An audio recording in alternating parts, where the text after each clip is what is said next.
Thank you, organizers, for inviting me to speak on the infertility session, and thank you, chairpersons. I'm going to speak on advancement of the sperm preparation technique in ART. I have mainly prepared the lecture on basis of considering that majority are the young, say UIs are, so it's a young population. As we all know that there are 50% of the sperm is responsible for reproduction, though Dr. Jindal has mentioned that in future may be possible male to male and female to female pregnancy, but as of now, the male and sperms are equally important. After development of the single sperm injection, ITSI procedure, gradually the importance regarding the sperm function was neglected for some time. But again, since last few years, it has been considered that the morphologically, genetically functional sperms are very much important to achieve a normal, healthy pregnancy. Most efficient sperm preparation technique is very important. The choice of right technique is strictly dependent upon the quality of the sample.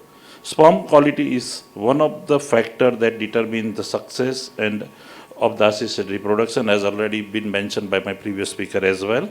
The main aim to select the morphologically, genetically normal functional spermatozoa, which should lead to a healthy normal offspring.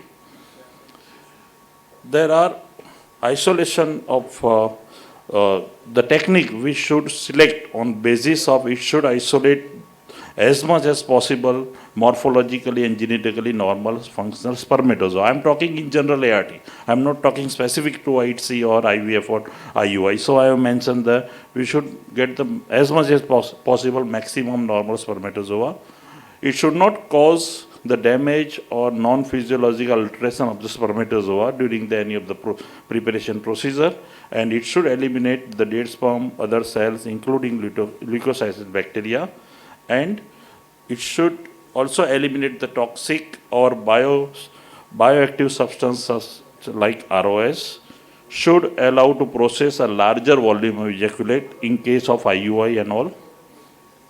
Swim up technique, as we all know, this is a very common technique, and it is usually done for a normal IUI and all that procedure. I am not going to speak much about that. Advantage is simple, easy to perform, but disadvantage is low yield in an abnormal sperm parameter, and to get the functional sperm, particular with the reactive oxygen species will increase. Then the density gradient. This is another widely used technique for a routine ART procedure.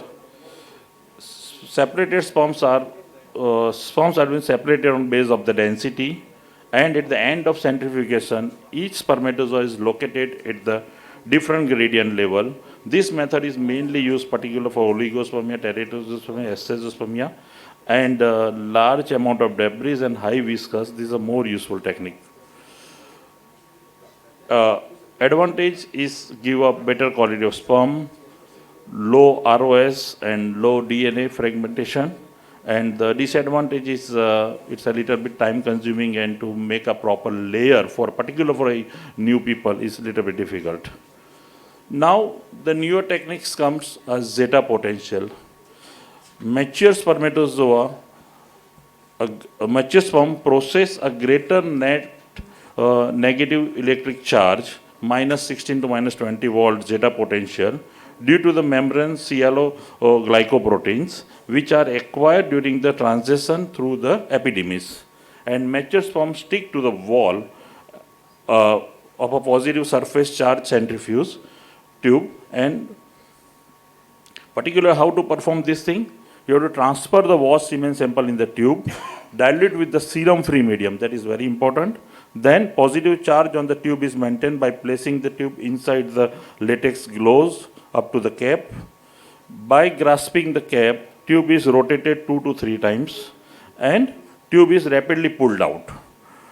The medium is then discarded from the tube and eliminate any non-adherent sperm. The tube wall is washed with the serum media, and you can get the better quality of the sperm. But here the advantage is that it is simple to perform. It gives a better quality of DNA fragmentation, maturity, and it improves the sperm progressively motile and hyperactive. But disadvantage is that very low recovery, because it's during the centrifugation sperm is not attaching too much, so it's a very low recovery of the sperm. And particularly this sperm is mainly used for ITSI procedure. Another disadvantage is that testicular or epididymal sperm you can't process, because they don't contain any electric charge on their sperm membrane. Then hyaluronic acid binding. Hyaluronic acid is used for a mature spermatozoa. HA is one of the main component of the extracellular matrix surrounding the cumulus oocyte complex. Diluted sample is placed on the drop of the hyaluronic acid. Incubate the dish at room temperature, maybe for 15 to 20 minutes. After incubation, the mature spermatozoa will bind with HA and anchor down with the high bit of tail. You have to collect that sperm, that's a mature sperm, and immature sperm moves freely. Advantage is associated with improved sperm maturity and morphology, high DNA integrity, low sperm aneuploidy, and a simple and non-time consuming, but again the recovery of the sperm is very low. Then comes a microfluidics. This is a method based on the principle of the natural sperm selection in a passage through microbarrier, imitating the natural environment of the female reproductive system, just like fallopian tube. This method is closely mimics the natural selection of the spermatozoa, natural selection process. Device has been developed to sort the motile and morphologically normal sperm from a raw semen sample without centrifugation, so potentially avoiding oxidative stress and DNA damage.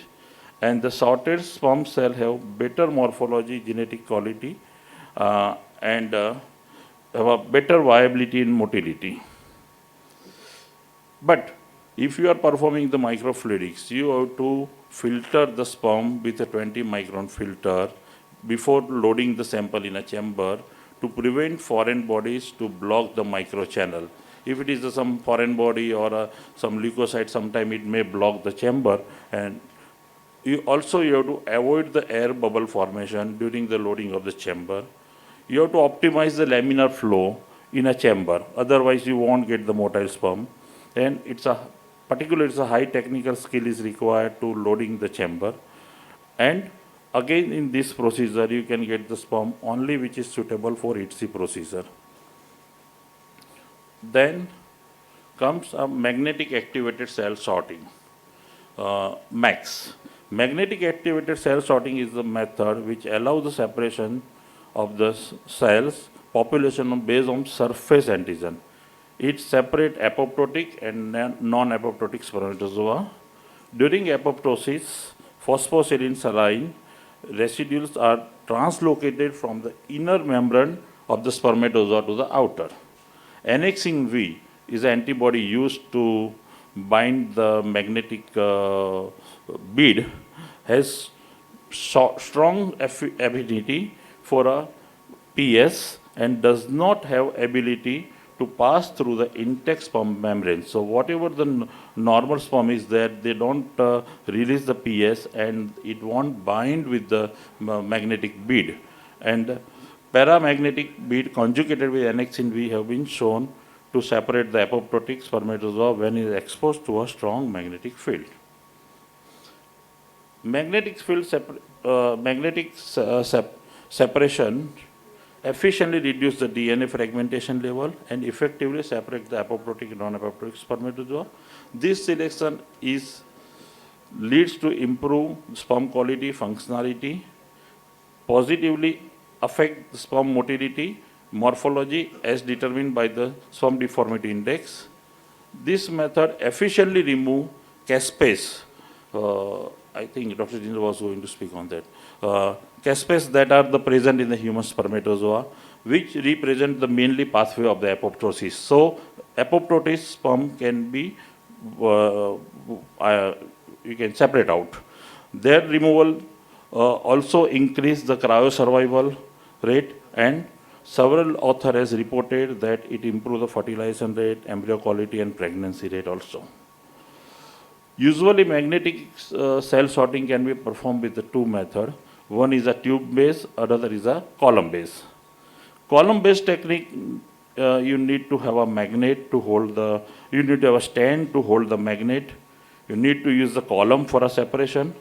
Uh, Due to the column size limitation, the separate limited number of spermatozoa in a single process and must process the sample with density gradient before performing through a column technique. Otherwise, there are debris and debris might be trapped in the column and it will affect the separation. Tube-based technique, in a tube-based technique, you don't need any column. You have to use just simple Falcon 6 ml tube and no need to use a stand to hold the magnet. It separates the more number of spermatozoa in a single process and not mandatory to process the semen sample for a density gradient before separation.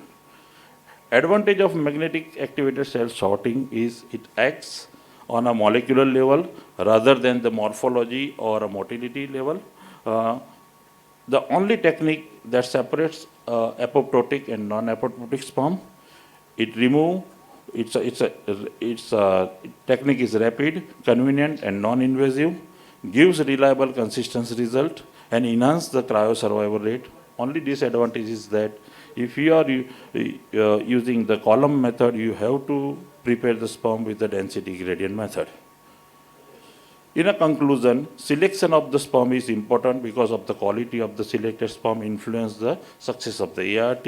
An ideal sperm preparation method should select on the base of the sperm from the ejaculate.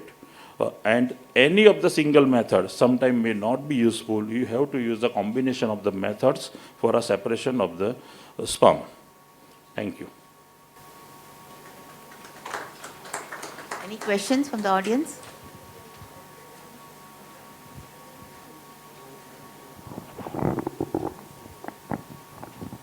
Very nice presentation. Thank you. But in this era of oxidative stress and so many antioxidants, do you think that any antioxidant containing media like Trolox, vitamin E, that may improve or reduce the oxidative stress or reduce the iatrogenic high ROS during sperm preparation? See, there is not a single thing is 100% foolproof. So definitely it is nothing wrong in trying with that. First of all, it should be treated with the conventional medicine. If it fails, then definitely one should try with that as well.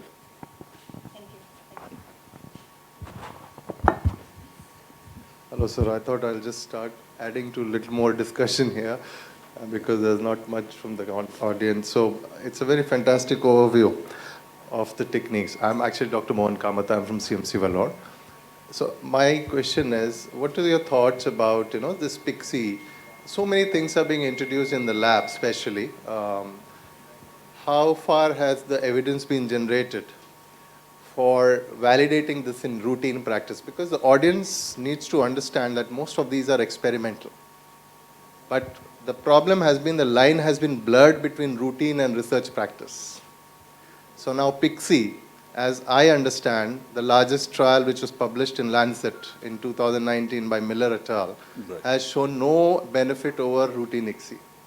And this is in setups where ICSI is done for ICSI reason.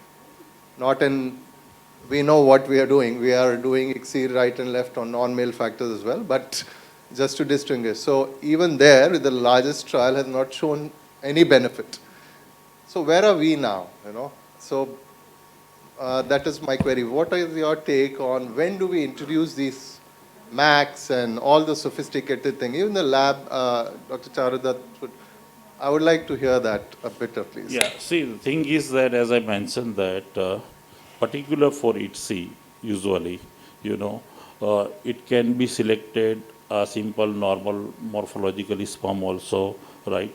But when you talk, I'm talking about the in general ART. In in general ART, if you want to perform the IUI, if you want to perform the conventional IVF, that time this has definitely have some role. Any take, Dr. I think there's no evidence basically for using all these advanced techniques.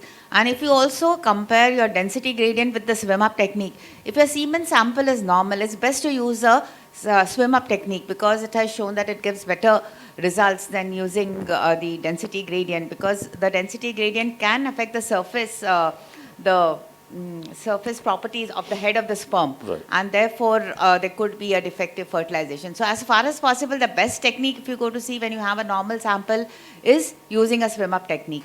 Whereas if you look at microfluidics, if you look at sperm, magnetic sperm sorting, Pixie, the most recent reviews, all the reviews have said that they really do not still have a role, and they have not shown to improve the live birth rates, and they should not be used till further research is done, and they have really, shown to improve the pregnancy rates. Because I don't think any of them have any evidence till date.